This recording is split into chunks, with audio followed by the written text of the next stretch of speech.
Hello. Welcome to Watch Mojo, and today we're counting down our picks for the most chilling theories that spoil the childhood magic from iconic family-friendly movies. Who disturbs my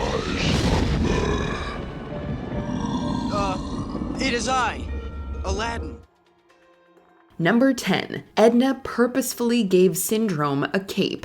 The Incredibles. The cape and the boots. No capes. Was Edna scheming all along? She makes it painfully clear that she does not give superheroes capes, as previous superheroes have struggled and died due to them. Yet Syndrome's superhero outfit comes equipped with one. Yes, it's entirely possible that Syndrome designed and created the suit himself. But did he go to Edna for help knowing that she was the go-to creator of the top-of-the-line superhero suits and could therefore make a better suit than he ever could? And did Edna outfit his suit with a cape knowing that it would hinder his plans? Perhaps she even hoped for it to get caught in a jet turbine just as Stratigale's was. Number 9. Grease is Sandy's elaborate fantasy before she drowns. Grease. Danny, is this the end? Charming, nostalgic musical or elaborate death fantasy? You be the judge.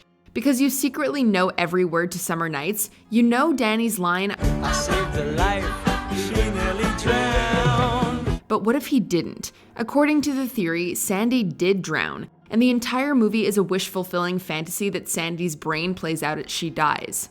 This certainly helps to explain the weird ending where Danny and Sandy fly away in the car, which can be interpreted as Sandy's final ascent into the afterlife. For those who've always wondered what the deal was with that scene, you've got a possible explanation, just not a very happy one. I've just had the best summer of my life and now I have to go away. It isn't fair. Number 8. Peter Pan is the angel of death. Peter Pan. Oh, Peter! I knew you'd come back. Well, so much for this whimsical children's tale. There are numerous theories regarding Disney's Peter Pan, and a lot of them boil down to Peter Pan being a childish Grim Reaper and Neverland being the afterlife. One theory posits that Wendy dies of leukemia and Peter guides her to the afterlife, also known as Neverland, where many of Wendy's real-life acquaintances are cartoonishly exaggerated. Another theory posits that Wendy, John, and Michael all died, were transported to the afterlife by Peter and met more dead children, also known as the Lost Boys. Why do you think they never grow up? Well, if you died in childhood, you literally can't. I'm certainly proud of you, you blockheads. Number 7. Matilda was a secret government experiment. Matilda. One of the biggest mysteries from the Matilda movie is how the titular character gains her magical powers. Rather than being a random power from birth, one rather grim theory suggests that Matilda was a creation of the government. When the FBI agents visit to keep tabs on what her dad's up to, they're actually covertly keeping a watchful eye on Matilda. Aren't you supposed to be in school, young lady? I really hope you have a search warrant. We know it might sound like we're wearing tinfoil hats, but this wouldn't be the strangest explanation for her powers. Still, the idea that Matilda might secretly have been birthed as a military weapon is a bleak prospect. No more Miss Nice Girl. Number 6. Aladdin is set in a dystopian future. Aladdin. That fez and vest combo is much too 3rd century. Some Disney fans seemingly have a thing for the post-apocalypse. According to them, Cars takes place in a distant future where humans have gone extinct, and Aladdin takes place thousands of years from now in a dystopian social reality. Why? Well, the genie states that Aladdin's outfit is so 3rd century, and he does various impressions of modern celebrities like Jack Nicholson, indicating that he was around between the 3rd and 20th centuries. Genie, I need help. All right, Sparky, here's the deal. If you want to court the little lady, you gotta be a straight shooter. Do you got it?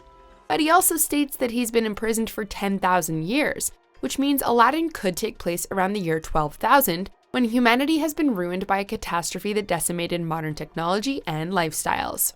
10,000 years will give you such a crick in the neck.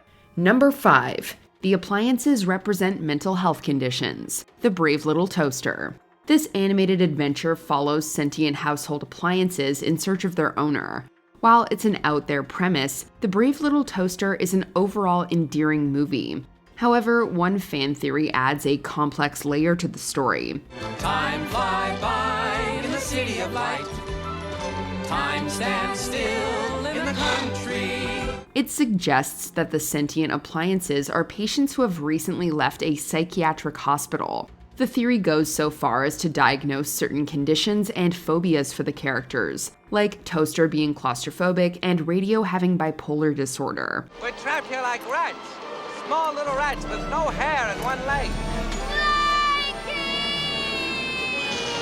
According to the theory, their owner actually represents different people waiting to be reunited with their loved ones. Number 4. Toy Story 3 is about the Holocaust. Toy Story 3.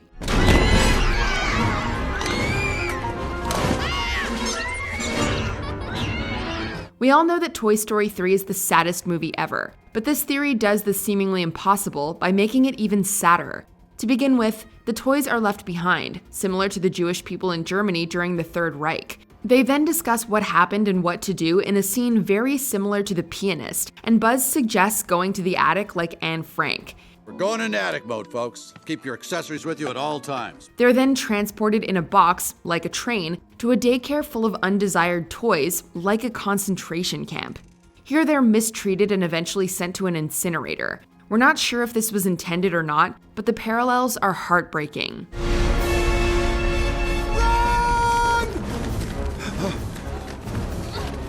Number 3. Kevin grows up to be Jigsaw. The Home Alone franchise, the Saw franchise. Same thing that was going to happen before, it's the other way around. Isn't that right, Mr. Home Invader? As you all know, the first 2 Home Alone movies concern Kevin setting traps against a couple of stupid criminals. But doesn't he seem to have a little too much fun in torturing and causing these men extreme pain? According to some, Kevin never grew out of his need to create elaborate sadistic traps, changed his name to John Kramer, perhaps after serving some time, and later became the Jigsaw Killer to satisfy his psychotic need to torture people. Okay, the timeline doesn't really add up, as Kevin is 8 in 1990 while Jigsaw is in his 50s come the early 2000s, but just ignore that and go with it. Oh, that I'm Jigsaw. That Kevin McCallister grew up to be Jigsaw from Saw. No, and that's how he learned. I never heard that one. Yeah, I've heard that one. Number 2. Doc wanted to get hit by the DeLorean. Back to the Future. Doc! Marty, you made it! Yeah! Have you ever wondered why Doc was standing in the path of the DeLorean? Well, wonder no more. According to this theory, he did not wish to live any longer. Right before sending the DeLorean back in time, Doc laments his many past failings, which speaks to motive. He feels like a failure himself. It's taken me almost 30 years of my entire family fortune to realize the vision of that day. He's also being hunted by the Libyans, and perhaps plans on taking severe action before they can. As Doc sees it, it's a win-win situation. Either the time machine is a success and his work respected, or he dies and his troubles with failure and the Libyans die with him. If so, he fully intended on taking both Marty and Einstein with him. Einstein! Hey, Einstein, where's the Doc, boy? Before we continue, be sure to subscribe to our channel and ring the bell to get notified about our latest videos. You have the option to be notified for occasional videos or all of them. If you're on your phone, make sure you go into your settings and switch on notifications. Number 1. Willy Wonka's secret ingredient. Willy Wonka and the Chocolate Factory. Mr. Wonka, what's going to happen to the other kids? Augustus, Veruca. My dear boy, I promise you they'll be quite all right. When they leave here, they'll be completely restored to their normal, terrible old selves. Throughout the movie, it's established that Willy Wonka is a candy genius, as his candy tastes far better than his competitors, perhaps indicating a secret ingredient. That secret ingredient? Children, at least according to this theory. Wonka brings children into his factory under the guise of a tour, then rigs his factory into a massive trap. This would explain his uncaring attitude towards the kids' health and safety. Let me in, I'm starving! Now don't get overexcited. Don't lose your head, Augustus. We wouldn't want anyone to lose that. It would also explain the human-sized pipes and how the boat and Wonkamobile don't have any vacant seats. Wonka knew the numbers would dwindle because he had every intention of using those children for his candy. Would you roll the young lady down to the juicing room at once, please? What for?